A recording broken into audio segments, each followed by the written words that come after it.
नवरंगपुर जिले में एक अभावन घटना घटी। पूर्व शत्रुता को केन्द्र कर संघबद्ध आक्रमण में जड़े युवकों मृत्यु घटी। मृत युवक होउछंती मैदलपुर थाना अंतर्गत आउली ग्रामर त्रिनाथ नायक। रविवार अपराह्न 3:30 रे पूर्व शत्रुता को नहीं तांकर किछि लोकों सहित बचसा होइथिला।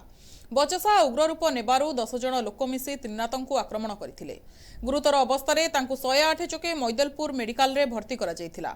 सेठारे स्वास्थ्य अवस्था गुरुतर हेबारु तांको पापड़ाहांडी मेडिकल को स्थानांतरित करा जायथिला। सेठारे डाक्टर तांको मृत घोषणा करिसंती।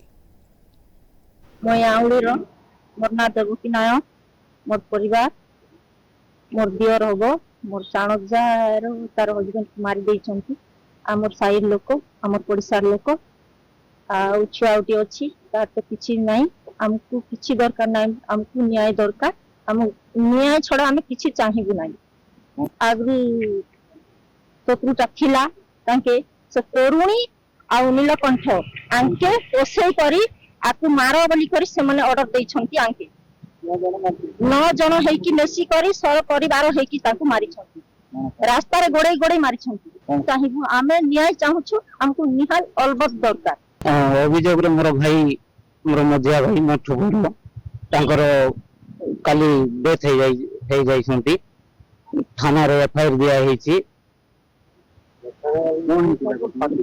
घटना पूर्व शत्रुता को नहीं तांके टार्गेट करिथिले पूर्वरु जे तत जीवन रो मारी देबी बोली कर कहिथिले। काली मारी देले तांके न जानथिले। अभी थाना रे एफआईआर दिया हेछि आज्ञा जे हमर तो जीवन चली गला ताको हम जते हरबर हेले भी पाई पारवा नहीं। किंतु जो लोक माने मोर भाई को मारी छंती निर्मम हत्या करिसंती तांको दृढ़ कार्यानुष्ठान ग्रहण करी उपयुक्त न्याय हमको दरकार। काली घटना घटी थिला 3:40 रे दिन 3:40 रे घटी थिला।